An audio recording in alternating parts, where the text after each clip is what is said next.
کہ اچھا پھر شہر میں داخل ہو جاؤ، یہیں بس رہو، اور ضربت علیہم الذلت والمسکنت، ان کے اوپر کمزوری اور عاجزی کی زندگی اور مسکینی کی زندگی وارد کر دی گئی۔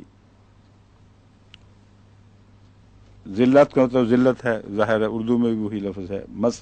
مسکنہ میں نے مسکینی، لیکن یہاں مسکینی سے مراد مزاج کے اچھے ہونے کے نتیجے میں مسکینی نہیں، بلکہ کمزوری کی مسکینی ہے، ناطاقتی کی مسکینی ہے۔ وَبَاءُوا بِغَضَبٍ مِّنَ اللَّهِ، اور وہ اللہ کا غضب لے کر لوٹے۔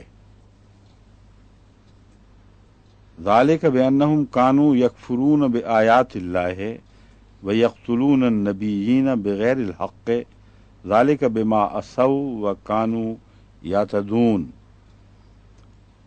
یہ اس لیے کہ انہوں نے اللہ کی آیات کا انکار کیا۔ وَيَقْتُلُونَ النَّبِيِّينَ بِغَيْرِ الْحَقِّ، اور نبیوں کو ناحق قتل کیا کرتے تھے۔ ذالک بما عصوا، یہ اس لیے تھا کہ انہوں نے نافرمانی کی، وکانوا یعتدون، اور وہ حد سے تجاوز کیا کرتے تھے۔ اب یہاں ایک اور سوال اٹھے گا کہ بظاہر تو لگتا ہے کھانا مانگنے کی سزا دی گئی ہے، اور جو سزا کی موجبات بتائے گئے ہیں وہ مختلف ہیں اور بڑے سنگین ہیں، تو یہ تو بہرحال ثابت ہوا کہ محض غذا مانگنے کے نتیجے میں یا تنوع چاہنے کے نتیجے میں سزا نہیں دی گئی، اس کے بعد کچھ بد اثرات اور ان پر عائد ہونے تھے، اور ان کے مانگنے کے طریقے میں بھی کچھ فسق پایا جاتا تھا اصل میں، جس نے بعد میں اپنے آپ کو ظاہر کر دیا۔ تو جو ناراضگی ہے وہ محض دال کھانے پر یا سبزی اور تریں کھانے پر نہیں، بلکہ وہ فسق کا جو ایک طریق تھا ان کے سوالوں میں شامل تھا، طعن و تشنیع اور انکار کی عادت، اس نے جب وہ شہروں میں ٹھہرے تو ان کے مزاج کو ننگا کر دیا، اور وہ مزاج ننگا ہو کر جو سامنے آیا ہے وہ اللہ تعالیٰ فرماتا ہے وہ یہ ہے کہ باؤ بغضب من اللہ ذالک بانہم کانوا یکفرون بآیات اللہ، وہ بار بار اللہ تعالیٰ کے نشانات کی بے حرمتی کرتے تھے۔ یکفرون کا مطلب ہے انکار کرنا، اور یکفرون کا مطلب ہے ناشکری کرنا۔ تو بے حرمتی کا معنی بمعنی ناشکری کے، جب ناشکری کرو گے تو اس کی بے حرمتی ہوگی۔ وَيَقْتُلُونَ النَّبِيِّينَ، اور نبیوں کو قتل کرتے تھے۔ اس ضمن میں بھی بہت سے سوال اٹھائے گئے ہیں کہ کون کون سے نبی تھے جو انہوں نے قتل کیے، اور اس کا کچھ جواب میں نے گزشتہ درس میں بھی دیا تھا، لیکن یہاں قتل جیسا کہ پہلے بھی با محاورہ استعمال ہو چکا ہے، یہ مسلسل مضمون کا تسلسل بتا رہا ہے کہ انداز بیان محاورے کا بیان ہے، نہ کہ ظاہری لفظی بیان۔ تو یقتلون النبیین کا مطلب ہے وہ نبیوں کی مخالفت کیا کرتے تھے، اور ان کی باتوں کو نظر انداز کر کے گویا ان کی ہدایات کو قتل کر دیتے تھے، ان کے مطالب کو قتل کر دیتے تھے۔ تو نبی کے قتل سے مراد لفظاً قتل ضروری نہیں، بلکہ اس کی ہدایات کے ساتھ ایسا سلوک کرنا جیسے آپ نے ان کو قتل کر دیا، یہ بھی اسی لفظ کے تابع، اس لفظ کے دائرے میں داخل ہے۔ بس یوں ترجمہ ہوگا، ظاہری ترجمہ تو یہی کرنا پڑے گا، اور انبیاء کو ناحق قتل کرتے تھے، لیکن سمجھ لینا چاہیے آپ کو کہ اس سے مراد نافرمانیاں، مخالفتیں اور ان کی ہدایات کا قتل ہے، اور ظاہری بھی شامل ہے، اس کا انکار نہیں ہے۔ ذالک بما عصوا وکانوا یعتدون، یہ اس لیے ہوا ہے سب کچھ کہ انہوں نے نافرمانی کی، یا نافرمانی کی، وکانوا یعتدون، اور ہمیشہ حد سے تجاوز کیا کرتے تھے۔ فقلنا لهم کونوا قردۃ خاسئین، تو ہم نے ان سے کہا کہ ذلیل بندر ہو جاؤ، یہ ایک بہت ہی اہم آیت ہے جس کی تفسیر میں بہت تنازع پایا جاتا ہے۔ وَلَقَدْ عَلِمْتُمُ الَّذِينَ اعْتَدَوْا مِنْكُمْ، تم جان چکے ہو ان لوگوں کو، یعنی تمہارے علم میں وہ لوگ ہیں، الَّذِينَ اعْتَدَوْا مِنْكُمْ، جنہوں نے تم میں سے تجاوز کیا۔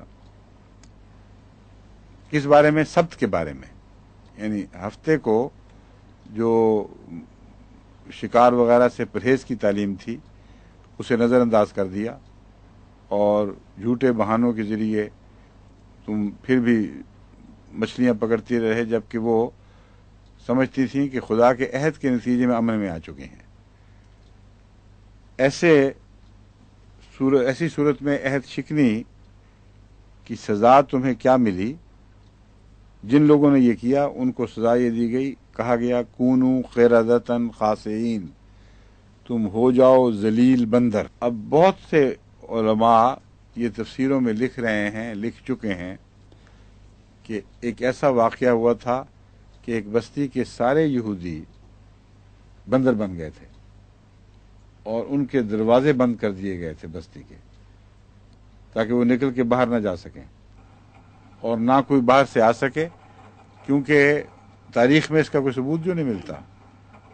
تو علماء کو کہانی ایسی بنانی پڑنی تھی جس سے ثبوت دیے بغیر یہ اپنا موقف منوا لیں۔ اور پھر اچانک سارے مر گئے، اور مر کے ان کا کیا بنا، کوئی اس کا ایویڈنس ایسا نہیں ملتا کہیں بھی کہ جس کے نتیجے میں کوئی بستی ایسی دفن ہوئی دکھائی دے جہاں سارے کے سارے بندر ہو، انسان کوئی نہ ہو۔ تو یہ ساری ظاہر پرستی کی بدیاں ہیں، ظاہری لفظوں کی پرستش کرنے کا نتیجہ ہے کہ خدا تعالیٰ کے اعلیٰ اور عرفہ کلام کے سمجھنے سے لوگ محروم رہ جاتے ہیں۔ بندر کی بعض صفات ہیں اور وہ صفات اسے انسان سے الگ کرتی ہیں، اور وہ صفات بڑی ذلیل اور رسوا صفات ہیں۔ مثلا ایک ان میں سے یہ ہے کہ بندر نقالی کرتا ہے اور انسان کی نقالی بھی کرتا ہے، لیکن انسان بن نہیں سکتا۔ اس کو بے شک آپ جتنے مرضی دلہا کے کپڑے پہنا دیں اور ایک بندری کو دلہن بنا دیں اور ڈگڈگی بجائیں اور ان کو کہیں کہ دلہا میں آؤ، دلہن سے مسافہ کرو، اس کو لے جاؤ، وہ نقلیں اتارے گا، بالکل دلہا بن کے ادھر دلہن بن کے ساتھ وہ دم مٹکاتی ساتھ چلی جائے گی، لیکن وہ بندری ہے اور بندری ہی ہے، محض نقالی ہے۔ تو یہ وہ لوگ جن پر فرض جرم عائد ہوا ہے، یہ بتایا جا رہا ہے کہ یہ بدبخت ایسے لوگ تھے جو ظاہری طور پر مومن بنتے تھے اور اقرار کرتے تھے کہ ہاں یہ سب باتیں درست ہم یہ کریں گے، مگر دل کلیتاً اس سے عاری اور خالی تھے۔ تو اللہ تعالیٰ نے فرمایا کہ تم پر ہم بندر ہونے کا فتویٰ صادر کر چکے ہیں، اب تم انسان کبھی نہیں بن سکو گے۔ اور وہ لوگ پھر اسی حالت میں ہمیشہ بھٹکتے رہے ہیں، قردۃ خاسئین کی حالت میں۔ اور اسی مضمون کو آن حضرت صلی اللہ علیہ وآلہ وسلم نے آئندہ زمانے کے لیے پیشگوئی کے طور پر بیان فرمایا ہے، پھر بھی ان لوگوں کو سمجھ نہیں آتی۔ آن حضرت صلی اللہ علیہ وآلہ وسلم نے فرمایا کہ آئندہ زمانے میں جب کہ فتنے پھیلیں گے اور تفرقہ پھیل جائے گا امت میں، تو لوگ ہدایت کی خاطر اپنے علماء کی طرف بڑھ جائیں گے، کیا دیکھیں گے کہ وہاں تو بندر اور سور بیٹھے ہوئے ہیں۔ یہ ترجمہ کرنا تو کسی عالم کی بھی جرت نہیں ہوگی کہ آئندہ زمانے میں جو واقعہ پہلے دہرایا گیا تھا وہ ان پر بھی اسی طرح دہرایا جائے گا کہ وہ ظاہری شکل میں بندر بن جائیں گے اور ظاہری شکل میں سور ہو جائیں گے۔ اس لیے وہ اس حدیث سے گزر جاتے ہیں، گھبرا کے آنکھیں پھیر لیتے ہیں، کہتے ہیں کیا مشکل پڑ گئی، یہ حدیث خام خواہ بیچ میں آ گئی، ادھر سے نکل جائیں گے، ادھر سے نکل جائیں گے، اوپر سے پھلانگ جائیں گے، لیکن اس حدیث کو چھیڑتے نہیں۔ کئی تقریروں میں ان کی حدیث زہر بحث نہیں آتی۔ وجہ یہ ہے کہ اس کا مفہوم ان کو مجرم قرار دے، ان کو زیر الزام لا رہا ہے۔ مطلب یہ ہے کہ تم جس طرح پہلے یہود علماء نے حرکتیں کی تھیں، تو اللہ تعالیٰ نے ان کو ان پر فتویٰ صادر فرما دیا کہ تم ظاہری طور پر تو مومن ہو، لیکن کوئی مومنانہ صفات تمہارے اندر نہیں ہیں اور ان سے عاری ہو۔ اس پہلو سے تم بندر بن گئے ہو، اور ہم کہتے ہیں تم بندر ہو جاؤ، پھر بندروں کی طرح ہی رہو، ویسی ہی ذلیل حرکتیں کرو۔ یہ واقعہ دوبارہ ہونے والا ہے، اور یہ واقعہ انہی معنوں میں ہونا ہے جن معنوں میں پہلے ہوا تھا، اور یہ حدیث اس پر گواہ ہے۔ اور اس حدیث کی تشریح ایک دوسری جگہ خوب کھول رہی ہے کہ یہی مراد ہے۔ چنانچہ قرآن کریم میں حضرت صلی اللہ علیہ وسلم نے فرمایا، سیاتی علی الناس زمان لا یبقى من الاسلام الا اسمہ ولا یبقى من القرآن الا رسمہ مساجدہم عامرۃ وہی خراب من الہدی۔ تو وہی مضمون ہے بیان ہی کہ ایک زمانہ آئے گا اسلام صرف نام کا رہ جائے گا، قرآن صرف لکھنے کے لیے رہ جائے گا، یعنی بظاہر مسلمان بن کے پھریں گے لیکن کچھ نہیں ہوگا اندر۔ قرآن کی خوبصورت لکھا ہوا ملے گا مگر وہ خون میں نہیں دوڑے گا۔ مساجدہم عامرۃ، خوب کھول دیا یہاں بات کو کہ مسجدیں آباد بھی ہوں گی تو ہدایت سے خالی ہوں گی۔ تو آباد مسجدیں ہدایت سے خالی، یہی وہ مضمون ہے جو اس آیت میں ہے کہ کونوا قردۃ خاسئین۔ ہم نے ان سے کہا کہ ٹھیک ہے، پھر تم بندر ہی بنے رہو، اسی ذلیل حالت پر تم اپنی زندگی گزار دو۔ وَجَعَلْنَا نَكَالًا لِمَا بَيْنَ يَدَيْهَا وَمَا خَلْفَهَا وَمَوْعِظَةً لِلْمُتَّقِينَ۔ بس ہم نے اس بات کو ان عبرت بنایا، لما بین یدیہا، اس جو سامنے تھا اس زمانے میں سب کے، وما خلفہا، اور جو اس کے پیچھے تھا، وموعظۃ للمتقین، اور نصیحت بنا دی تقوی شعار لوگوں کے لیے۔ تو اگرچہ یہ یدیہا اور خلفہا کی ضمیر جو ہے وہ تانیث کی طرف جا رہی ہے، مگر زمانے اور حال کے لیے یہ محاورہ وہ استعمال ہوتا ہے۔ مراد یہ ہے کہ ہم نے عبرت بنا دیا ان لوگوں کے لیے بھی جو اس وقت موجود تھے، اور ان لوگوں کے لیے بھی جو بعد میں آنے والے تھے۔ تو امت کا لفظ اگر محذوف مانا جائے تو خلفہا سے مراد وہ امت جو بعد میں آنے والی تھی اور جو اس وقت ان کے سامنے موجود تھی، ان کے لیے ہم نے اس بات کو نکالن بنا دیا، یعنی عبرت کا موجود۔ ان کی جو حالت ہے وہ عبرت کا نشان بنی ہے۔ ان کو دیکھ کر جو خدا کا خوف رکھنے والے ہیں آج بھی اسی طرح عبرت حاصل کرتے ہیں۔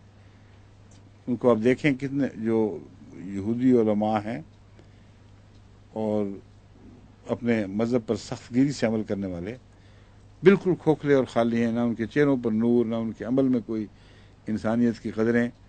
بہت شاذ ہیں ان میں سے، جیسا کہ قرآن کریم خود کہتا ہے، جو نیک بھی ہوں گے، لیکن اکثریت ان کی اس آیت کا مصداق بن چکی ہے۔ وَإِذْ قَالَ مُوسَىٰ لِقَوْمِهِ، وَمَوْعِظَةً لِلْمُتَّقِينَ، اور متقی لوگوں کے لیے، وہ اس وقت بھی موجود تھے یا بعد میں آنے والے تھے، ان کے لیے بھی یہ ایک نصیحت بن گئی، ایک عبرت کا نشان بن گئی یہ بات۔ وَإِذْ قَالَ مُوسَىٰ لِقَوْمِهِ، اور وہ وقت بھی یاد کرو جب موسیٰ نے اپنی قوم سے کہا، قَالَ مُوسَىٰ لِقَوْمِهِ، موسیٰ نے اپنی قوم سے، لے کا مطلب لیے اور قوم،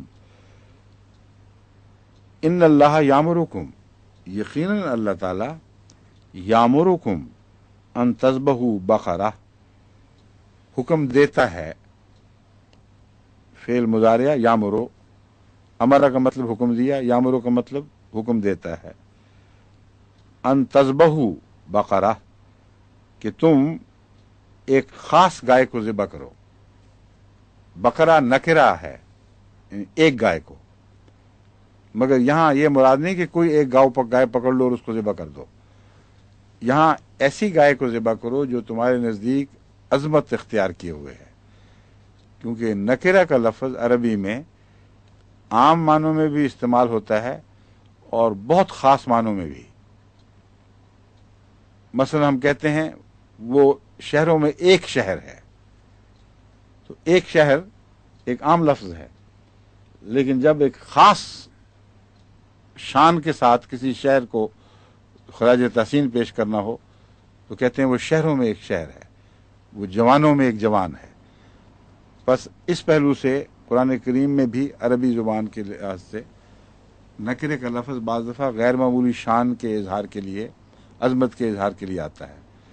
تو مراد یہ ہے کہ تم ایک ایسی گائے کو ذبح کرو جو تمہارے نزدیک بہت عظمت اختیار کر چکی ہے. لیکن اب ان کی چلاکیاں دیکھیں، وہ آگے سے کیا جواب دیتے ہیں. قالوا اتتخذنا ہزوا، کیا تم ہم سے مذاق کر رہے ہو؟ کیا بات کہہ رہے ہو ایک گائے کو ذبح کرو؟ پیغام اچھا بلا سمجھ گئے تھے، لیکن تم نے مذاق کیا کہ کوئی گائے ذبح کر دو، کیوں ذبح کریں ہم خام خواہ؟ قال اعوذ باللہ ان اکون من الجاہلین، خدا کی باتیں بیان کر رہا ہوں، ایسی باتوں کو تمسخر کے طور پر استعمال کرنا یہ جاہلوں کا کام ہے، میں خدا کی طرف ایسی بیہودہ بات منسوب نہیں کر سکتا. اس پر انہوں نے کہا قالوا ادع لنا ربک یبین لنا ما ہی، انہوں نے کہا کہ اپنے رب سے کہہ، پھر اگر اللہ نے تجھے یہی کہا تھا کہ ایک گائے، وہ ایک گائے پر زور دے رہے تھے اصل میں، حالانکہ سمجھ گئے تھے کہ خاص گائے مراد ہے، کہ اگر تمہارے رب نے یہی کہا ہے تو پھر اس سے پوچھ کہ یبین لنا، ہم پر روشن کر دے، ہم پر بات کھول دے، ما ہی، یہ کیا چیز ہے، کون سی گائے مراد ہے.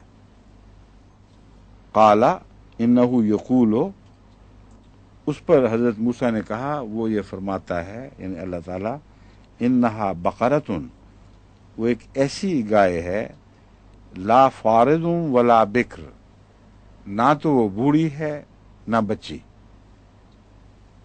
بکر سے مراد جوان، کماری، مگر یہاں بکر بمانا بہت چھوٹی عمر کی، نہ تو وہ بہت بڑی عمر کی ہے نہ بہت کم عمر. اوانم بین ذالک، ان دونوں کے بین بین ہے. ففعلوا ما تؤمرون، پس جو کہا جاتا ہے وہ کرو. ففعلوا، کر دکھاؤ، ما تؤمرون، جس کا تمہیں حکم دیا جاتا ہے. قالوا ادع لنا ربک، انہوں نے کہا اپنے رب سے ہمارے لیے پوچھ. یبین لنا ما لونھا، کہ ہمیں اس کا رنگ کھول کر بتائے گا رنگ کیا ہے اس کا. اس بات نے ظاہر کر دیا کہ مچھلے بنے ہوئے تھے، اول سے آخر تک بات سمجھ رہے تھے. کوئی ایسی گائے تھی جو ان کے علم میں تھی کہ خاص رنگ کی ہے، اور وہ چلاکیاں کر رہے تھے. وہ سمجھتے تھے موسیٰ نے ہم سے چلاکی کی ہے، ایک گائے کہہ کے تو اس گائے کو مروا دے گا. تو انہوں نے کہا اب یہ پتہ کرنا ہے کہ واقعی خدا کہہ رہا تھا یہ اپنی طرف سے باتیں کر رہا ہے، اس لیے اب مزید مشکلات پیدا کر رہے ہیں. پہلے کہا ذرا کھول دے ذرا کس قسم کی ہے، جب بتایا کہ وہ نہ جوان ہے نہ بوڑھی، درمیان کی ہے، تو کچھ ان کو شک پڑا کہ کچھ بات قریب آ رہی ہے. تو انہوں نے کہا اچھا پھر رنگ بتاؤ. اللہ تعالیٰ نے جواب میں فرمایا انہ بقرۃ صفراء، وہ سنہرے رنگ کی گائے ہے. فاقع لونھا، اس کا رنگ بھڑکیلا ہے. تسر الناظرین، جو دیکھنے والوں کو بہت بھلا دکھائی دیتا ہے. ایک تو زرد رنگ ہوتا ہے، لیکن یہاں سنہری مضمون ہے، صفراء، وہ سونے کی طرح چمک رہی ہے. اس کے اندر ایک ایسی بھڑکن ہے، جو بھڑک ہے، جو لوگوں کو، دیکھنے والوں کو بہت اچھی لگتی ہے. یہ بات اور واضح ہو گئی، ان کی بات لون والی بھی پوری ہو گئی. کہتے ہیں قالوا ادع لنا ربک، اے موسیٰ اب پھر پوچھ اپنے رب سے. یبین لنا ما ہی، یہ بتا تو صحیح یہ ہے کیا چیز یہ گائے. ان البقرہ تشابہ علینا، کچھ ملتی جلتی بات ہو رہی ہے. یہ جو گائے ہے نا، ہمیں کچھ شبہ پڑ رہا ہے کہ کوئی ایسی کوئی چیز ہے کہیں، وہ چھپائی ہوئی تھی، اس کی پرستش کرتے تھے یہ. وَإِنَّا إِن شَاءَ اللَّهُ لَمُهْتَدُونَ، یہ انشاءاللہ کہہ کے بچ گئے ورنہ مارے جانا تھا. انشاءاللہ کہہ دیا نا، اس سے اللہ نے ان کو بچا لیا. اِنَّا یقیناً ہم، اگر اللہ چاہے تو مہتدون ہدایت پا جانے والے ہو جائیں گے. قال انہ یقول انہا بقرۃ لا ذلول تثیر الارض، اس نے کہا وہ ایسی گائے ہے جو لا ذلول، جس پر وہ کیا کہتے ہیں جوت نہ ڈالی گئی ہو، جوت ہی کہتے ہیں نا اس کو، تثیر الارض، اور اس نے زمین کو ہل چلاتے ہوئے پھاڑا نہ ہو. یقیناً وہ گائے جوا نہیں پہنائی گئی. جوا پہنانا بھی ہوتا ہے یا جوت پہنانا، کہ زمین میں ہل چلائے. لا ذلول تثیر الارض ولا تسقی الحرث، نہ ہی کھیتوں کو پانی پلانے کے لیے استعمال کی گئی ہے. وہ پانی نہیں پلاتی کھیتوں کو، مراد یہ ہے کہ وہ رہٹ پر نہیں جوتی گئی. مسلمۃ لا شیۃ فیہا، اب خدا تعالیٰ نے ایسا کھول دیا ہے کہ کوئی گنجائش ہی نہیں چھوڑی ان کے لیے مزید سوال کی. وہ بے داغ ہے، لا شیۃ فیہا مسلمۃ، پوری طرح صحت مند اور مکمل اپنی ذات میں، اس میں کوئی داغ کوئی عیب نہیں ہے. قالوا الآن جئت بالحق، اب حق آیا ہے، پہلے کیوں نہیں بتایا؟ حالانکہ سب مسئلے سمجھ رہے تھے اچھے بلا، پہلے وقت سے ہی پتہ تھا اور یہ شرارتیں کر رہے تھے. یہ ان کا حال تھا جن کے اوپر خدا نے پھر لعنت ڈالی. فذبحوها وما كادوا يفعلون، انہوں نے ذبح تو کر دیا مگر کرنے والے تھے نہیں. اللہ کا خاص ہی فضل ہوا ہے، وہ انشاءاللہ کی برکت ہے بالکل، جس کی وجہ سے وہ بچ گئے. ورنہ ان کا حال تو یہ تھا کہ ہر کوشش کر بیٹھے کہ اس کو ذبح کرنے سے کسی طرح ہم رک جائیں یا مجبور نہ ہو جائیں اس کو ذبح کرنے پر. وَإِذْ قَتَلْتُمْ نَفْسًا فَادَّارَأْتُمْ فِيهَا وَاللَّهُ مُخْرِجٌ مَا كُنْتُمْ تَكْتُمُونَ فَقُلْنَا اضْرِبُوهُ بِبَعْضِهَا كَذَلِكَ يُحْيِي اللَّهُ الْمَوْتَى وَيُرِيكُمْ آيَاتِهِ لَعَلَّكُمْ تَعْقِلُونَ ثُمَّ قَسَتْ قُلُوبُكُمْ مِنْ بَعْدِ ذَلِكَ فَهِيَ كَالْحِجَارَةِ أَوْ أَشَدُّ قَسْوَةً وَإِنَّ مِنَ الْحِجَارَةِ لَمَا يَتَفَجَّرُ مِنْهُ الْأَنْهَارُ وَإِنَّ مِنْهَا لَمَا يَشَّقَّقُ فَيَخْرُجُ مِنْهُ الْمَاءُ وَإِنَّ مِنْهَا لَمَا يَهْبِطُ مِنْ خَشْيَةِ اللَّهِ وَمَا اللَّهُ بِغَافِلٍ